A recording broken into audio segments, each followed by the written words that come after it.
Hi hello welcome to ప్రణతి మనసు పలికే. మనసు దానికి మంచితనం కావాలి. ఆ మంచితనం అనేది ఉంటే ఇక చాలు, మనం జీవితంలో ముందుకు వెళ్తాం, మరో నలుగురిని వెంట తీసుకొని వెళ్తాం. నలుగురు కాదండి, 40 మంది 4000 మంది కూడా ఉంటారు మనలో మంచితనం ఉంటే. సహాయం అన్న మాట వస్తే డబ్బు పరంగానో లేకపోతే ఇంకే విధంగానో సహాయం చేయాల్సిన అవసరం లేదండి. సహాయం అంటే ఏదో ఇస్తేనే సహాయం కాదు, ఆలోచన కూడా సహాయమే. ఎదుటి వాళ్ళకి కీడు జరగాలి అని కోరుకోనంత వరకు, కీడు చేసే ఆలోచన లేనంత వరకు, అలాంటి పనులు చేయనంత వరకు అది కూడా సహాయమే అంటాను నేను. అలాంటి సహాయం అనేది ప్రతి ఒక్కరూ చేయాలి. అంటే మంచి ఆలోచనలు అనేవి మన మనసులో ఉండాలి, దాని నుంచే మనం ముందుకెళ్ళాలి. అయితే ఇవాళ కథ కూడా చాలా మంచి ఆలోచనతో ఉన్నదేనండి. నలుగురితో పంచుకుంటే బాగుండు అని నాకు అనిపించి ఈ కథని పలుకే బంగారంగా ఇవాళ కథగా నేను మీతో షేర్ చేసుకోవాలనుకుంటున్నాను. మీ అందరికీ నచ్చుతుందన్న నమ్మకం నాకుంది. మీరు డెఫినెట్గా ఒకవేళ నా వీడియోస్ ఫస్ట్ టైం చూస్తూ ఉంటే సబ్స్క్రైబ్ చేయండి. మంచి వీడియోస్ చేస్తాను అండ్ ఉపయోగపడే వీడియోస్ మాత్రమే చేస్తానని మనస్ఫూర్తిగా మాటిస్తున్నాను. అండ్ అలాగే లైక్, కమెంట్, షేర్. ఒకవేళ కథ నచ్చితే తప్పకుండా నలుగురికి షేర్ చేయండి, ఖచ్చితంగా ఉపయోగపడుతుంది. అండ్ ఇలాంటి అలవాటు మనలో ఉంటే నిజంగా ఎవరు వింటారు, ఎవరు చూస్తారు అనేకంటే పంపించిన తర్వాత ఏమో ఒక్కరిలోనైనా అరే భలే ఉంది, ఇది ఆచరిస్తే బాగుండు అన్న ఆలోచన రాకపోతుందా అన్న చిన్న ఆలోచనే నేను చేసే ఈ వీడియోస్. ఇక ఆలస్యం చేయకుండా ఇవాళ పలుకే బంగారంగా ఈ మంచి కథని మీతో నేను షేర్ చేసుకుంటాను. ప్రతి ఒక్కరి జీవితంలో మొదటి గురువు అమ్మ. అయితే మనం బడికి వెళ్ళడం మొదలుపెట్టిన దగ్గర నుంచి మన జీవితంలో మనం ఉన్నత స్థాయి చేరుకొని ఉద్యోగం చేసినా చెయ్యకున్నా ఎక్కడో అక్కడ ఎవరి దగ్గరో ఏదో ఒకటి నేర్చుకుంటూనే ఉంటాం. వాళ్ళు గురుస్థానంలో ఉండి మనకి ఏదో ఒకటి నేర్పిస్తూనే ఉంటారు కదా. అయితే ఏంటంటే ఒక గురువు ఇలాగే తన దగ్గర ఉన్న విద్యార్థులకి కొన్ని ప్రశ్నలు ఇచ్చి వీటన్నిటికీ సరైన సమాధానాలు ఎవరు రాస్తారో వాళ్ళకి నేను మంచి షూస్ కొనిస్తాను అని చెప్పి చెప్తారు. అయితే పరీక్ష పెడతారు, పిల్లలందరూ ఎగ్జామ్ రాస్తారు. రాసిన తర్వాత అందరూ సరైన సమాధానాలు రాస్తారు. గురువుగారికి చిక్కొచ్చి పడింది కదా, మరి ఎవరికి ఇవ్వాలి, అందరికీ కొనివ్వలేరు కదా, వారు ఒక్కళ్ళకే కొనిద్దామని అనుకున్నారు కదా.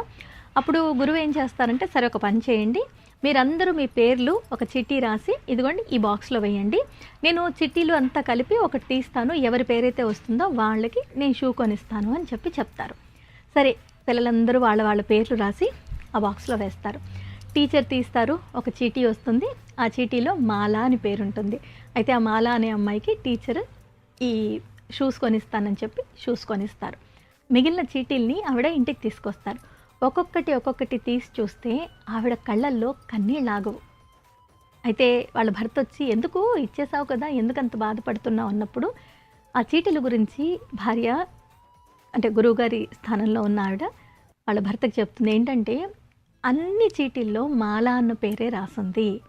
అంటే ఆ తరగతి గదిలో మాల అనే ఆ విద్యార్థినికి ఆ షూస్ అనేవి ఎంత ముఖ్యమో గ్రహించిన చుట్టూ ఉన్న పిల్లలందరికీ నిజంగా ఏం చెప్పాలి, ఎంత గొప్ప మనసు వాళ్ళది. ఆ మనసుకి ఆ టీచర్కి ఆనందం వేసి కన్నీరు కారుస్తారు, ఆనంద బాష్పాలు అనమాట. నిజంగా చెప్పాలంటే మనకు అవసరం ఏంటనేది మనకి తెలుసు. నిజంగా అక్కడ ఉన్న పిల్లలందరికీ వాళ్ళకి ఆ షూ అనేది అవసరం కాదు, మాలాకే అవసరం అని తెలుసు కాబట్టి ఆ అవసరాన్ని గుర్తించారు కాబట్టి మిగిలిన పిల్లలందరూ ఆ అమ్మాయి పేరు రాయగలిగారు. అంత గొప్ప మనసు అనేది మన పిల్లలకు అలవాటు చేయాలి. మనకు అవసరం లేకపోతే దాన్ని ఆశించడం తప్పు అన్నది మనం అలవాటు చేయాలి. ఒకవేళ మన దగ్గర ఉంటే ఎదుటి వాళ్ళకి అది అవసరమైతే ఒకటి ఎక్స్ట్రా ఉందనుకుందాం, ఒక పెన్సిలో పెన్నో ఇంకేదో ఉన్నప్పుడు ఎదుటి వాళ్ళకి ఇచ్చే అలవాటు, ఇచ్చే గుణాన్ని మనం పిల్లల్లో అలవర్చాలి. చివరికి పెద్దవాళ్ళం మనం కూడా అలవాటు చేసుకోవాలి. ఇంత మంచి కథని నాకు షేర్ చేసిన స్నేహితుడికి నేను మనస్ఫూర్తిగా కృతజ్ఞతలు తెలియజేసుకుంటున్నాను. ఈ సందర్భంలో నేను నా గురువు, ఎంతోమంది గురువులు నాకు చిన్నప్పటి నుంచి, మనకి ప్రతి సబ్జెక్టుకి ఒక టీచర్ ఉంటారు, ఎన్నో నేర్పిస్తారు, మన ఎంతో ప్రోత్సహిస్తారు. కానీ నాకు బాగా భాగ్య మెమోరియల్ గర్ల్స్ హై స్కూల్లో చదివాను నేను. మా సోషల్ టీచర్ ఉండేవాళ్ళు, విజయలక్ష్మి గారని.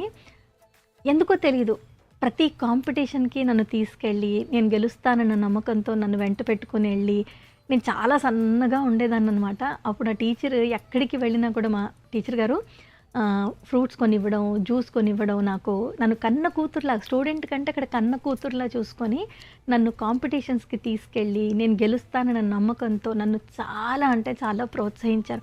స్టేజ్ ఫియర్ అనేది ఒక రకంగా బయటికి వెళ్ళిపోవడానికి ఆ టీచర్ గారు కూడా ఒక కారణం. అలాగే శ్రీలక్ష్మి టీచర్ గారు, మా గేమ్స్ టీచర్ నాగమణి టీచర్ గారు, అలాగే మా విజయలక్ష్మి టీచర్ గారు అండ్ ఇందిరా మేడం గారు, వీళ్ళందరికీ నేను మనస్ఫూర్తిగా ధన్యవాదాలు తెలియజేస్తున్నాను.